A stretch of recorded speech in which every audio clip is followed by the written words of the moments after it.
too much at stake. You weren't making my job easy.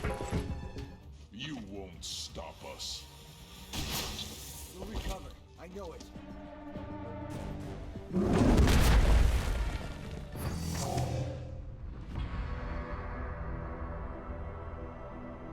XCOM has always been about taking the fight to the alien menace. While the formula has changed slightly from entry to entry, it has remained mostly the same. XCOM Chimera Squad probably has one of the biggest changes to this series yet, because this time you're playing as the aliens, and also the police. It's like Police Academy and Predator had a baby. A very sexy baby. Let's get started. Here's how it works. Your team of ragtag police officers / mercenaries work in groups of 4 to simulate real-life police tactics in the apprehension of criminals. Chimera Squad isn't any better or worse than previous XCOM games for its price, it's just a different style of game. If you're a die-hard xenophobic warrior princess, this game probably isn't for you. Die, scum! If you're open to some changes and love XCOM for its ruthless gameplay and turn-based tactics, it's worth a shot. When I say this game is different from other XCOMs, I mean that in a few ways. Let's start off with the story. Unlike the previous games, this one has a whole lot of plot and world building, and the team tried their hardest not to make it intrusive on the actual gameplay. The story is no longer told exclusively through cutscenes and occasional voiceover lines. A lot of the world building is hidden in the background, either within the maps themselves or in the little snippets of text you get at the end of the mission. For example, through dialogue between characters, you can find out the mutons are given cats to test their emotional stability. I never got one. How did you manage that? Well, I showed capacity for compassion at the Bugtown Massacre. No need for a cat. How about you? And from the maps themselves, you can see that Vipers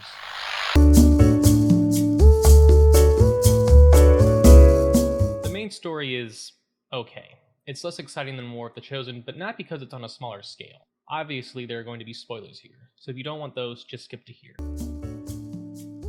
Okay, are they gone? This is your last warning. Here's the gist of it. Your group of agents are mainly ex-soldiers from the war against Advent, from both sides of the war. You've been sent to City 31, to help curb the rampant crime that is going on in the city. Why is it called City 31? Who knows? Your first task in the game, if you do the tutorial, doesn't go well. The mayor dies in an explosion. If you don't do the tutorial, well, the mayor still dies and then your team is called in. Mayors die in one way or the other. You can't fight fate. This doesn't make sense. All mortal creatures have a place in the pattern.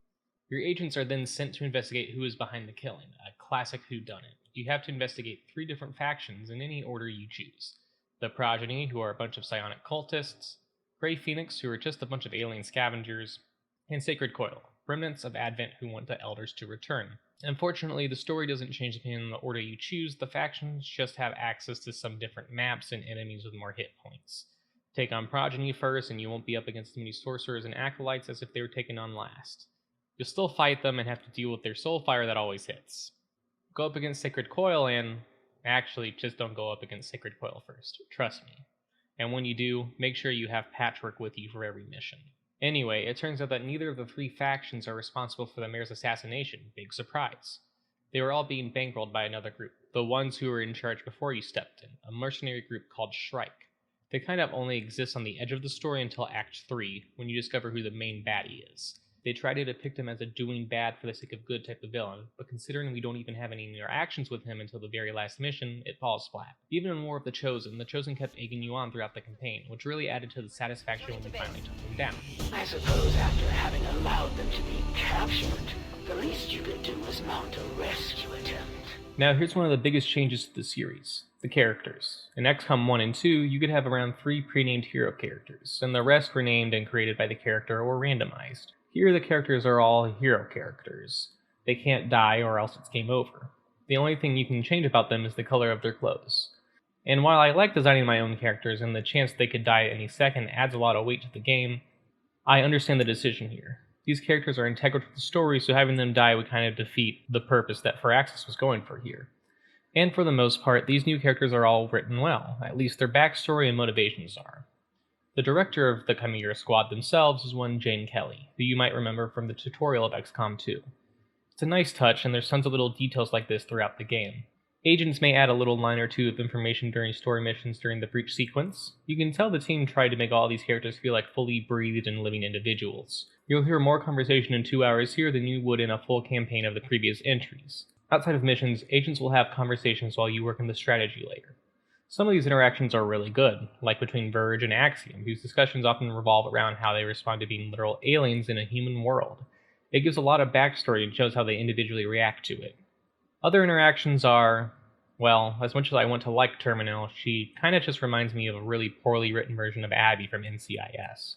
She seems to use her comedy, if you can call it that, as a coping mechanism, but if this ever changes at all, I never saw it happen over 2 playthroughs. The characters don't ever seem to progress emotionally, which isn't the point of the game, but something that I came to expect when such an emphasis was put on making relatable and well-written characters. There's no arcs for these characters to go through. They have life, but no real spark to them, and it shows. Sounds like pandering. Not as much as Mextraterrestrial. That place was the worst. Also, you can't play with all the agents in a single playthrough, so you can miss out on a lot of interactions here and there. You can have up to 8 of the 11 available agents in any one playthrough. You start with 4 of your choice and then 2 more join in the first and second act. And you can pick from a pool of 3 each time. I would say this was probably to encourage replayability more than anything else. I did do 2 playthroughs just so I could experience Torque, Shelter, and Zephyr's gameplay since I missed them the first time. I really wish we were able to access the full roster at any time, as they're all really fun to control on the battlefield. Each of these 11 agents fit a certain role in the group, which I believe can be split into 3 categories: offensive, support, or control. The game seems to have been designed to have a varied composition of agents for each mission. Going into a mission without Cherub, Terminal, Shelter, or Patchwork at any time seems like a bad idea, especially in the late game.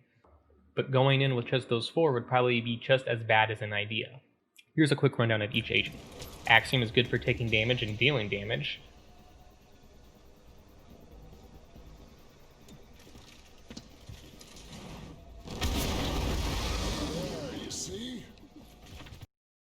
Blue Blood is amazing at picking off enemies at lower health since he can take multiple shots as soon as you unlock him.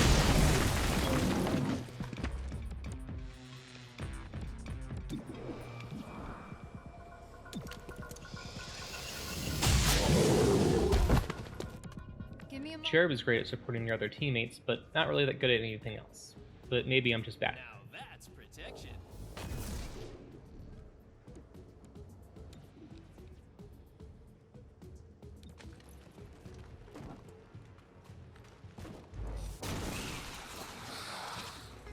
Claymore is a man after my own heart and stomach. He's your AoE guy, and he's a great chef. I absolutely adore him. Shrapnel, out! You want me to shoot the bomb? I can shoot the bomb. Godmother is a fucking powerhouse if you give her the right upgrades and equipment. We're talking up to 6 full actions if done correct, as opposed to 1 or 2.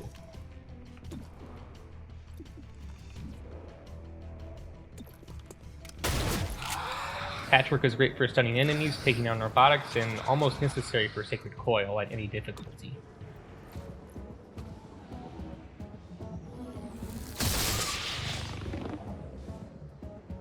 Shelter is great for map control as he can move you and your enemies all over the map and deflect. Changing locale.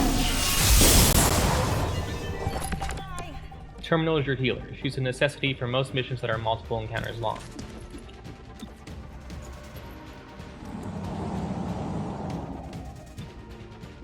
Torque checks a lot of boxes. Ability to restrain enemies.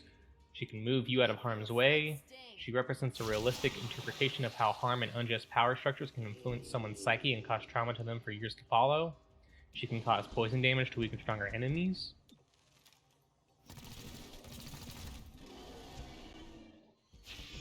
And then there's Verge, the best agent. He can do everything Sectoids and Ethereals could do in the earlier games, but better. His signature network ability is stupid overpowered at higher levels, and he looks great in pants. Oh, and there's also Zephyr. She's great at melee and drawing fire away from others, and her accent is absolutely adorable.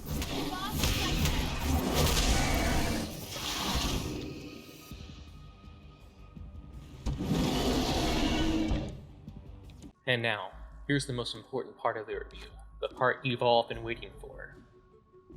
The actual gameplay mechanics. There's 2 big changes that this game has, the breach sequence and interleaved turns. The breach sequence is how you start every single encounter. You bust through doors, crash through windows, explode walls, etc. Each breaching spot gives you certain advantages and or disadvantages against the enemies near you. However, if you're supposed to juggle when to use your breaching options and carefully decide what slots to go through or what items to use, why do I sometimes only get one area to go through? It's just something odd I observed. As for interleaved turns, well, to put it simply, this is just initiative if you have ever played any tabletop RPG before. How this is calculated seems to be somewhat decided on the order you breach in. Your characters move in order of their placement during the breach sequence, but I'm unsure how it's decided from there on with your enemies. It's an interesting design choice that I came to like as it completely changes the tactics you have to employ and forces you to take more risks than previous entries did. Also, your characters no longer die if they reach 0 hit points, they bleed out instead unless they take excessive damage. It takes away some of the intensity of previous titles, but I didn't hate it due to how they structure encounters now. If I lose an agent in encounter 1, can I still survive 2 more with only 3 agents? Sure, I might get an android or 2 to replace them, but they are much weaker. It's not a fatal blow. I could spend my time in the assembly projects to improve my androids, but then that's research time that could be spent on better gear. I think it's a good supplement that still punishes the player in a just way. I like these changes even though I prefer the older style, but I can understand the frustration if you're used to the other games. After all, games like Fire Emblem haven't changed their main approach to turn-based tactics in over 14 entries. However, a new game has to take risks to feel interesting, and I think this change is innovative enough to set it apart, but I would bet that Firaxis doesn't keep these for later games. There's also a strategy layer that's a bit less in-depth as the first or second game. It has an anarchy meter that works exactly like the Panic meter or the Avatar project. I don't really have much to say here because it's really more of the same. Sometimes you have to choose between 2 or 3 city districts, and the one you don't pick will gain more anarchy. If the district reaches 5 anarchy, you have to go in to stop the panic, or the city anarchy goes up, and you miss out on other goodies. I never found this particularly overwhelming, but that might be different on the impossible difficulty, or if you're not used to strategy games.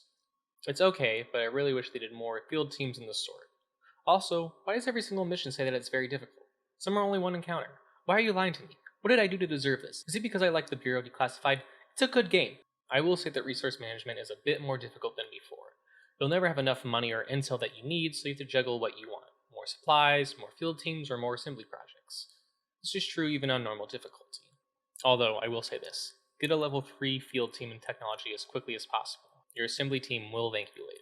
Leveling up your agents is rather lackluster. Outside of 2 ranks, your agents will gain the exact same skills each time they level up in every single playthrough. I suppose this ends up with requiring you to become more intimate with the game's mechanics, but I wish there was some more variety. You can further increase your team's skills through training and even acquiring epic weaponry once you hit mid-game, but these weapons and their skills sometimes feel too overpowered outside of faction takedowns. Combine the Banish skill with anyone and you can pretty much destroy a faction leader in 1 turn. Speaking of faction leaders, fuck Balismar and whoever designed him.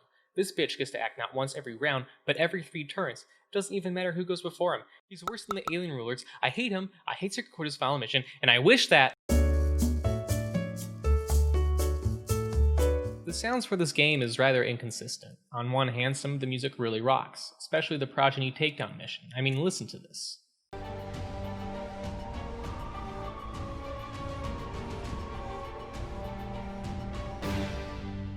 On the other hand, a lot of sound design decisions seem odd. Old sound effects sound like they are reused. Sectoids still make the same noise from XCOM 2, and the grenades still make their iconic beeping noise.